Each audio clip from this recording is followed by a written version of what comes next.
Hello everyone, and welcome to the lecture on an introduction to algorithm analysis and Big O. In this lecture, we're going to start off with a couple of slides explaining what this lecture and what this section is about, and then we'll jump into some live code.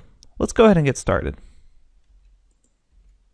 So, first off, we need to ask ourselves, why analyze algorithms? Before we do that, we need to clarify what an algorithm is. So in this course and in general, an algorithm is simply a procedure or formula for solving a problem. So I don't want you to be intimidated by this word of algorithm, especially in an interview setting when someone asks you to come up with an algorithm. It's just a procedure or formula for solving the problem at hand. Now, some problems are famous enough that the algorithms have names, as well as some procedures being common enough, such as certain types of sorting, where the algorithm associated with it has a name, such as merge sort or bubble sort, etc. And we'll be covering those later on in this course. But now that we know what an algorithm is, we have a good question we need to answer. How do we analyze algorithms, and how can we compare algorithms against each other?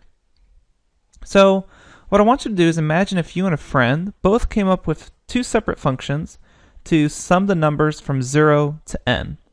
How would you compare the functions and algorithms within the functions? How would you know which one was better? How would you even define what better is? So let's jump to some live code examples to explore this further. Okay, we're here at the Jupyter Notebook, and notice I have the corresponding Jupyter Notebook available here for you in the Jupyter NB viewer, and this is the example we're going to go through. But let's go ahead and jump into a live notebook so we can code. And I'll just zoom in real quickly so you can have a better view. Okay, so let's start off. Let's say your function looked something like this. We'll call it sum1. It takes in an argument n, and we're going to take an input of n and return the sum of the numbers from 0 to n. And you decide to make an algorithm that looks like this. You set a variable called final sum and set it equal as 0 to start. Then you say for x in, and let's say range n plus 1, you say final sum plus or equal to x. And then we return the final sum. Note, we can also use xrange for Python 2 to make that into a generator. But that's not really the point here, so feel free to use either. So you have this. Let's go ahead and test it out. Sum 1 of 10, you get 55 out. So that's 0 plus 1 plus 2 plus 3 plus 4, etc., all the way to 10.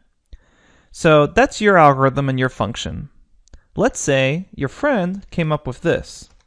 We'll call it sum2, the function.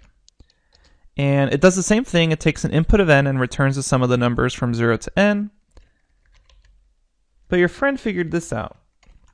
N times n plus 1 divided by 2. Let's check if this works. We call the function on 10, and notice we get the exact same thing out. So both functions have the same result, but completely different algorithms. You'll note that the first function just iteratively adds the numbers. So iteratively, you're just adding these numbers to your final sum, while the second function makes use of this algorithm. And I'm going to jump back to the Jupyter Notebook because I have it written out here. So the sum of I from I equals 0 to n is equal to n times n plus 1 divided by 2.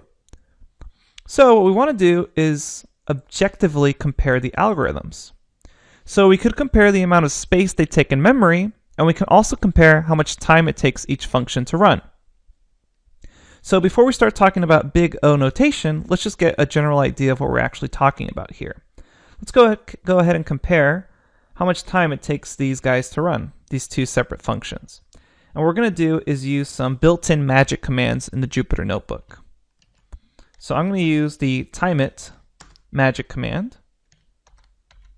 And we'll say the first function, sum100. So it looks like it takes about 3.62 microseconds per loop. Now let's check out the other algorithm. Through timeIt, sum2, 100. Right now it's performing the loops. And let's see.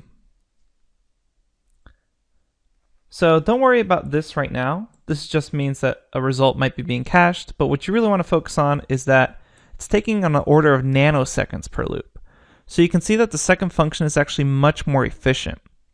So running at a much faster rate than the first means that this second function, or this second algorithm that the function used, sum2, is a lot more efficient. But the problem is here, we can't just use time to run as an objective measurement, because that will depend on the speed of the computer itself and hardware capabilities. So we want to use an objective method to compare how much time it takes these guys to run, both of these functions, but we want it to be hardware independent, so we can't use time. And that's where big O notation is going to come in. So we're going to be able to use this idea of big O notation to compare algorithms objectively, both in how much time they take to run and how much space they take up in memory. All right, so what we discussed in this lecture, just to go over it again, I'm going to hop over to Jupyter Notebook, is just a general idea of why analyze algorithms, how to analyze algorithms, and start getting a notion of you're going to have to do this objectively and hardware independent. So you can't use just time to run. We'll have to use big O notation. All right, that's it for this quick introduction. In the next lecture, we'll dive in more into what big O notation actually is. All right, thank you, and I'll see you there.